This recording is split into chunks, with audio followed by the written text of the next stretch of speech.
Good afternoon, everyone. I welcome you all to this another module of Fundamental of Internet of Things. Today, we'll be talking about IoT platforms, that is, the platforms which enable us to implement or develop particular prototype, or to make any application of Internet of Things a reality.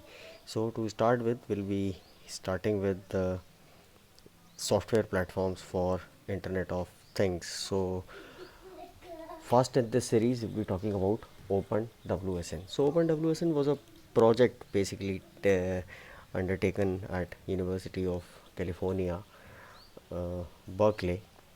uh, it OpenWSN was basically, if we talk about, was developed when Internet of Things was becoming the talk of the town, and a lot of people started talking about Internet of Things and industrial Internet of Things, and a lot of individuals, a lot of researchers, they started taking interest in Internet of Things. And it was seen that a lot of problems were being faced by using the conventional operating systems which were there for the computers and laptops, and the operations of wireless sensor networks always were constrained, and it was uh, you know understood that WSN would be the key enabling technologies for the Internet of Things. Then the scientists at University of California, they started this project which is known as the Open WSN, and is widely accepted, and millions of projects has till date been developed using OpenWSN for wireless sensor networks and Internet of Things. So if we see that it basically it base this Internet of Thing, this OpenWSN is based on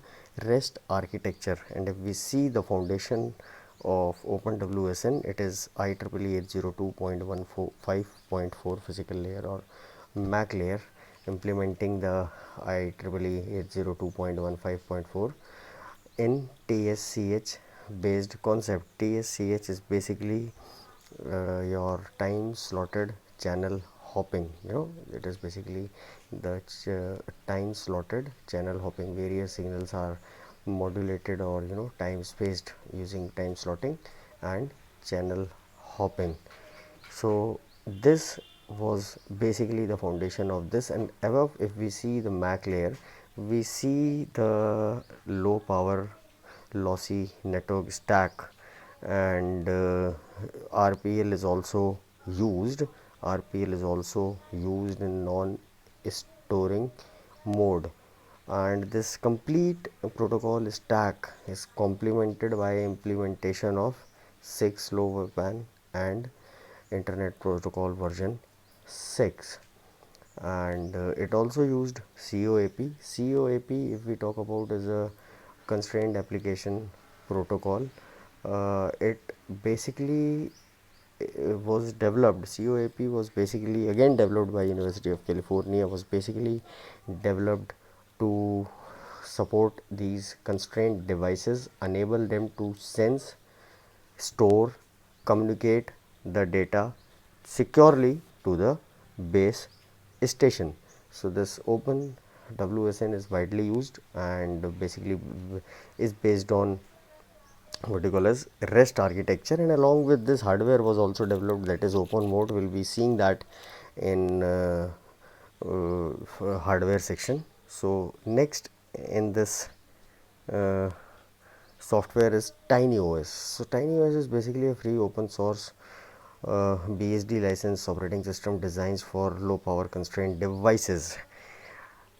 First question is there, that there are a lot of there are a lot of operating systems available. Why do we need this tiny OS?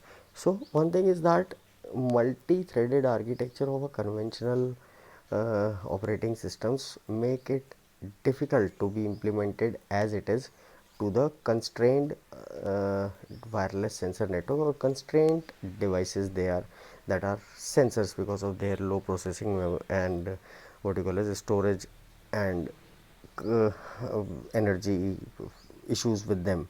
Another problem with the conventional OS to be operated in these, they require a lot of memory, a lot of processing memory is required for these tiny OS. And then another issue is that security, for lot of additional security protocols and measures and softwares and antivirus kind of some things are to be stored to make their operation uh, virus free or hassle free.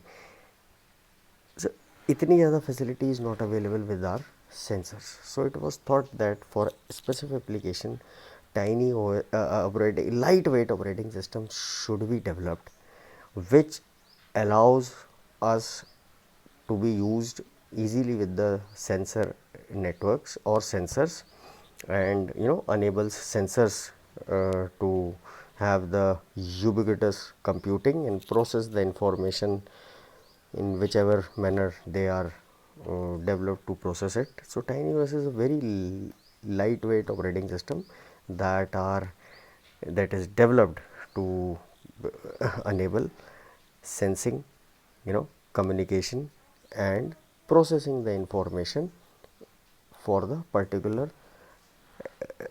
what you call as application. Then there are a lot of other, this list is, we are discussing these two because these are mostly used IoT software platforms.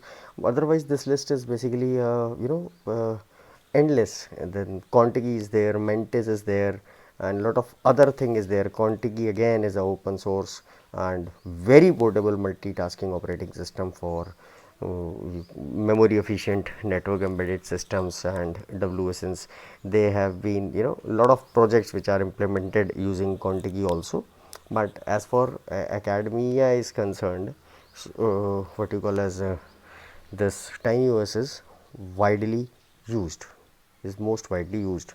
Now I will be discussing the what you call as IoT hardware platforms. So hardware platforms are nothing, they are basically to be called as uh, hardware. IoT hardware platforms are the things. IoT hardware platforms are the things in Internet of Things.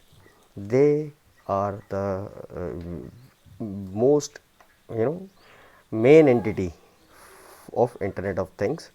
Telos B was one of the most, Telos B was again developed by Ed Berkeley, and it is basically from the MEMSIC technology, and its design is same as previously available modes like T mode. The main thing here, the main important thing here is this MSP 430 microcontroller. This has an advantage that it operates on the battery power 1 by 10th, which was required on the previously available modes, that is T mode and Centella, etc., etc. So this was the biggest advantage it had provided, and it is available with the flash memory of 14 to 48 KB, and this is based on, this was basically developed that the previous modes which were of previous generations were not as energy efficient, which was actually required by sensors to operate in a hassle free and a energy efficient manner. That is why the Telos B mode was developed, and once this Telos B mode was developed, Telos B1 from MEMSIN technology was out, it was it actually minimized the power consumptions, it was very easy to use, and what you call as it increased the efficiency, and it was quite robust. And the main thing is that this MSP 430 microcontroller gave it a power profile almost that was around 1/10 of the previous generation modes. So this Telos B was very much used hardware platforms. Then there is open mode. Open mode again was developed along with the OpenWSN. It is again developed at the university, what you call as University of California, Berkeley. It has basically it has what you call as 3 modes. One is open mode, then open base, then open battery. So open mode itself includes a microcontroller and a transceiver. It itself contains a microcontroller as well as a trans receiver. Then this open base, it allows the user to communicate with it, to program and to remove errors, debug, and everything which is from user point of view is required. It has an USB port through which it can be connected to the Ethernet port or to the internet, and user can use it. Then open battery is a board that lets that basically supplies the required operating power to all of the components which are present in open mode. Other thing, I'll be providing you the handout on it, so you go through it.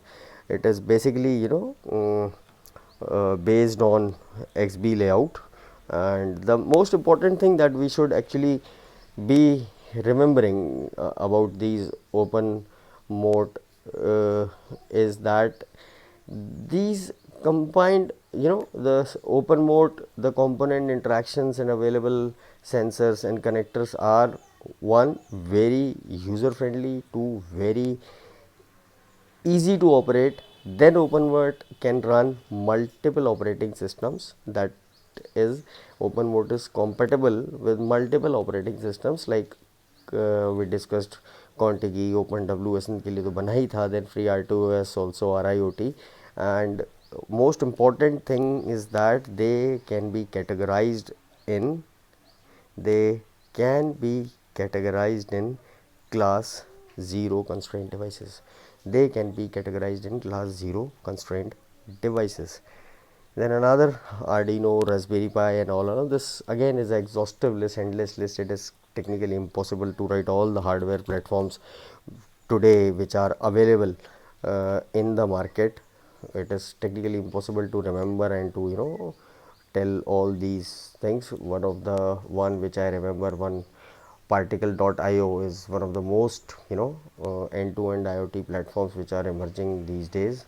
They have all the solutions for IIoT, then laboratory setups and all, and their boards are very useful. Their ESP boards are built in that. Then again, RESF ESP boards again are quite common for internet connectivity. They are the Wi-Fi with a what you call as on-chip Wi-Fi board is there. So ESP again is then Intel has come up with the lot of IoT development boards. They are quite costly in India, but they are there. They have their own advantages. They are widely adapted by at the industrial level. That is, they are mostly for the industrial IoT, what you call as industrial IoT, or what you call as industry 4.0 kind of a scenario. Then Adafruit, n number of hardware platforms for IoT are available these days. So these Raspberry Pi, Arduino, and then these things, Adafruit, and then ESP, these are couple of these are some of the basic things which we should know. And this, for a Raspberry Pi, we should be knowing what are the connection ports, what is this, which one is the what you call as HDMI, which one is for the mouse, and which one is for keyboard, and then which one is for Ethernet port. So all these things, and what are the basic operating principles, how their microcontroller is designed, what are their features, are a couple of things which are to be known and remembered by IoT engineer. I guess that shall be all for this module. I'll be providing the handouts for it. Kindly go through them. Thank you.